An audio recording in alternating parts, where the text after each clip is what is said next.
अस्सलाम वालेकुम मेरे समझदार पाकिस्तानियों, मेरा नाम रेहान तारिक है और आप मेरा यूट्यूब चैनल और फेसबुक पेज देख रहे हैं। करोड़ दरूद आका दू जहां नबी मेहरबान मोहम्मद मुस्तफ़ा सल्लल्लाहु अलैहि वसल्लम पर। इस दुआ और इस उम्मीद के साथ इस व्लॉग का आगाज करते हैं कि अल्लाह रब्बुल इज़्ज़त इस मुल्क के फैसला साजों के दिलों में समझदार पाकिस्तानियों के लिए नरमी पैदा कर दे।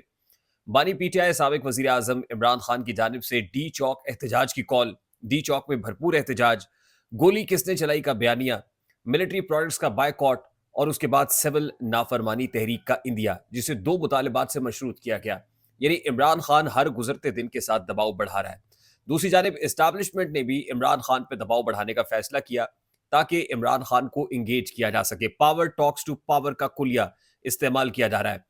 इस्टेब्लिशमेंट की जानिब से गुज़श्ता रोज़ जनरल फैज़ हमीद को चार्जशीट किया गया और इमरान खान को मैसेज दिया गया कि इसके बाद आपकी बारी है, क्योंकि जो चार्जेस फ्रेम किए गए उनमें ऑफिशियल सीक्रेट एक्ट की खिलाफ वर्जी, सियासी मुदाखलत यानी सियासी तौर पर असरअंदाज होने का जो चार्ज है वो भी जनरल फैज़ हमीद पे फ्रेम किया गया और साथ ही 9 मई मामला इंतशार और बदअमनी का मामला, इस पर भी सेपरेट तहकीकात का आगाज़ कर दिया गया, जिससे ये मैसेज दिया गया कि जनरल फैज़ हमीद का ताना बाना इमरान खान और पाकिस्तान तहरीक इंसाफ से जुड़ता है और 9 मई मामले पे अगर हम अपने साबिक डीजीआईएसआई को चार्जशीट कर सकते हैं तो फिर इमरान खान किस खेत की मूली है।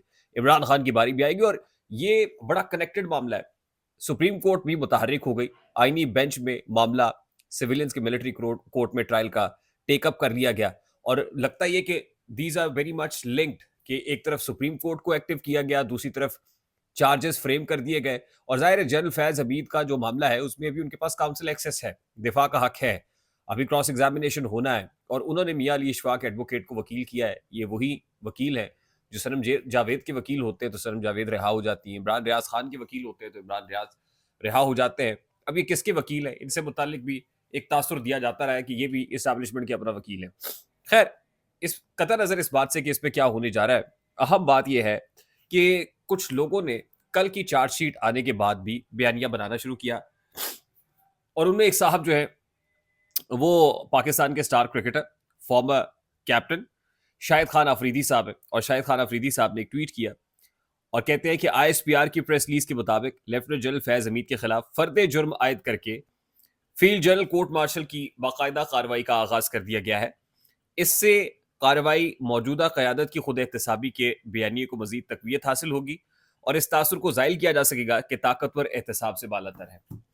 अब शायद अफरीदी साहब किस मिशन पे ये सवाल हो रहा है और अफरीदी साहब बड़े ट्रेंडिंग है और इससे पहले भी पाकिस्तान तहरीक इंसाफ पे तनकीद या इमरान खान साहब पे तनकीद के मामले पर इनकी ट्रॉलिंग अच्छी खासी होती रही है और एक बार फिर ये ट्रॉल्स के निशाने पर है। शायद अफरीदी साहब जो ट्वीट्स करते हैं उनके बारे में तासुर है कि he is very much pro establishment और इस्टेब्लिशमेंट के ईमा पर वो किसी खास मिशन पे हैं, आने वाले दिनों में सियासत में उतरने का इरादा भी रखते हैं और सियासी तौर पर जो है इनकी इमेज बिल्डिंग और प्रोफाइलिंग की जा रही है।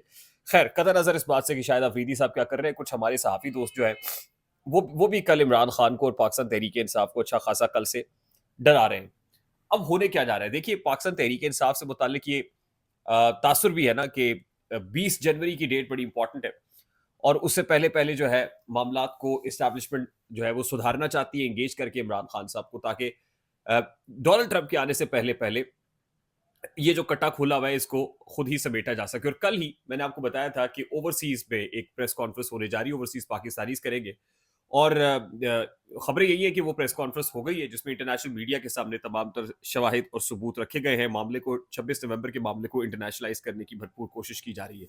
यानी ये सारा मामला एक तरफ, दूसरी तरफ एक बयान, क्योंकि पाकिस्तान तहरीक इंसाफ की जो सोशल मीडिया टीम है वो तो बड़ी एक्टिव है और इमरान खान साहब ने कल जो जनरल फैज हमीद पे चार्जेस फ्रेम किए गए उसके बाद जो स्टेटमेंट दिया वो कहते हैं फौज का इंटरनल मामला है और फौज के इंटरनल मामले के साथ साथ वो कहते हैं कि जनरल बाजवा का भी कोर्ट मार्शल होना चाहिए फिर। अच्छा, अब ये जो इमरान खान साहब ने स्टेटमेंट दिया ना, ये बड़ा बारीक स्टेटमेंट है ये, और इसके बाद एक स्टेटमेंट वायरल हो रहा है और वो ख्वाजा आसिफ साहब का है जो इस वक्त डिफेंस मिनिस्टर है, यानी वजीर दिफा पाकिस्तान है।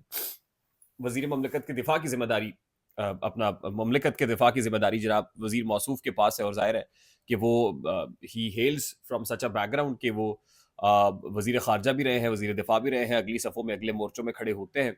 और आपको याद होगा ना कि इमरान खान साहब ने इनको एक बार इमिटेट भी किया था कि बाजवा साहब को फ़ोन कॉल मिलाई और कहा कि बाजवा साहब मैं हार रहा हूँ। खैर, ख्वाजा आसिफ साहब का स्टेटमेंट सामने आया कि 2019 में जनरल फैज़ हमीद ने मुस्लिम लीग नून से रब्ता किया, यानी हमसे रब्ता किया और ये कहा کہ ہم عمران خان سے عاجز آ چکے ہیں اور ہم عمران خان کو اتارنا چاہتے ہیں. آپ تیاری پکڑے, آپ کمر کس لیں, بیلٹ ویلٹ باندھ لیں, تو اگلی باری آپ کی ہے. اب خواجہ آصف صاحب کا یہ اسٹیٹمنٹ اتنا امپورٹنٹ ہے, اتنا زہری ہے, کہ خواجہ آصف صاحب خود کہہ رہے ہیں کہ جنرل فیض حمید, یعنی یہ کہنے کی کوشش کر رہے ہیں کہ وہ سیاسی طور پر پوری مداخلت کر رہے تھے, لیکن ساتھ ہی یہ کہہ رہے ہیں کہ ہمیں کہہ رہے تھے کہ تگڑے ہو جاؤ. یعنی اس کا مطلب سہولت کاری تو پاکستان مسلم لیگ نون کے لیے ہوئی ہے, اور جنرل باجوہ سے متعلق تو خود اقراری اور حلفی بیان ہے ان لوگوں کے کہ جنرل باجوہ جو ہے وہ دونوں طرف کھیل رہے تھے, اور انہوں نے ان کے کہنے کے اوپر ووٹ آف نو کانفیڈنس آئی. پھر کبھی وہ چودھری پرویز الہی کو بلا لیتے ہیں, یہ خود سٹیٹمنٹس دیتے رہے. تو اس کا مطلب ہے کہ سیاست کے اندر مداخلت تو جنرل باجوہ بیان ہی کر رہے تھے اور بھرپور انداز میں کر رہے تھے. تو پھر عمران خان صاحب کا جو مطالبہ ہے اور جو نیا نیریٹو ہے وہ کاؤنٹر نیریٹو ایسے لے کے آتا ہے کہ کلین بولڈ کر دیتا ہے, ناک آؤٹ کر دیتا ہے. وہ کہہ رہے ہیں جنرل باجوہ کا کورٹ مارشل کرو, تو بھائی کرو پھر. اور کیا کیجئے کہ خواجہ آصف صاحب خود ہی اس بات کو بھی بیان کر چکے ہیں ماضی میں کہ فوج اپنے چیف کو پروٹیکٹ کرتی ہے. وہ چیف کوئی بھی ہو, جنرل مشرف بھی ہو مرحوم, ان کو بھی فوج پروٹیکٹ کرتی تھی. کچھ بھی ہو جائے چیف کو پروٹیکٹ کرتی ہے. تو جنرل باجوہ جو ہے, کیا ان کے خلاف بھی کورٹ مارشل کی کاروائی؟ کم از کم یہ نیریٹو جو ہے وہ پبلک ڈومین میں آ گیا, اور عمران خان نے کہا ہے تو عمران خان کی سوشل میڈیا پورے طریقے سے کھڑی ہوئی ہے اور اس پہ پہرا دے گی اور پہرا دے رہی ہے. خیر, اس سارے معاملے کے اندر ایک اور 3 اسٹار جرنل ہے, وہ خاصی ڈسکشن میں رہے, اور کہا جاتا رہا کہ جنرل فیض حمید کے بعد جنرل آصف غفور کی باری ہے. تو ذرائع سے جو خبر سامنے آ رہی ہے وہ یہ ہے کہ جنرل آصف غفور رواں مہینے اور رواں برس اس ماہ کی تیسرے ہفتے کے اندر ریٹائر ہونے جا رہے ہیں. اور جنرل آصف غفور صاحب کو باخبر ذرائع بتاتے کہ وارن کیا گیا تھا. اس کے بعد انہوں نے تمام تر سیاسی رابطے منقطع کیے تھے, نمبرز کو بلاک کیا تھا, اور ایون عمران خان کے نمبر کو بلاک کر دیا تھا. اور جنرل آصف غفور صاحب کی جو اہلیہ ہیں سائمہ آصف غفور, ان سے متعلق ایک تاثر تھا کہ جی وہ بشرا بی بی کی مرید ہیں. تو اس حوالے سے بھی اس تاثر کو بھی زائل کرنے کی کوشش کی گئی, اور یہ کہا, اور رابطے جو ہے ہر طریقے کے ہر سطح کے منقطع کیے گئے. اور وارن کرنے کے بعد, خبردار کرنے کے بعد وہ خاصے کوائٹ ہو گئے اور خاصے انٹروورٹ ہو گئے. اور الٹیمیٹلی جو ہے اب یہ کہا جا رہا ہے کہ ان کے اگینسٹ کوئی ایسی کاروائی ایز آف ناؤ موجود نہیں ہے اور نہ ہی کوئی ارادہ ہے, اور وہ بڑی آسانی سے تیسرے ہفتے جو ہے نا وہ اسی مہینے کے ریٹائر ہو جائیں گے. اور یہ کہا جا رہا ہے کہ انہوں نے عقل مندی کا مظاہرہ کیا ہے, اور مظاہرہ کرتے ہوئے رابطے میڈیا سے بھی, سیاسی لوگوں سے بھی منقطع کیے, یہاں تک کہ عمران خان کا نمبر بھی بلاک کیا. اور ان کی اہلیہ سائمہ آصف غفور, جن کے بارے میں افواہ تھی نا کہ وہ بشرا بی بی کی جو ہے وہ مرید ہے, ان سے بھی انہوں نے کہا کہ کوئی رابطہ نہیں ہے, اور یہ خبر جو ہے وہ جھوٹ پہ مبنی ہے, بے بنیاد ہے. اور جنرل آصف غفور جو ہے ان کو باعزت طریقے سے جو ہے وہ رخصت کر دیا جائے گا رواں برس اور رواں ماہ کے تیسرے ہفتے کے اندر. تو یہ خبر کیونکہ ذرائع سے چل رہی ہے تو آپ تک پہنچانا مقصود تھا. آئی ہوپ میری بات آپ تک پہنچی ہوگی. اگر پہنچ جائے تو ویڈیو کو لائک اور شیئر کرنا مت بھولے گا. چینل پہ نئے تو چینل کو سبسکرائب کر لیجیے گا, بیل آئیکن ضرور دبائیے گا. مجھے ریحان طارق کو اجازت دیجیے, اپنا بہت سارا خیال رکھیے گا. السلام علیکم.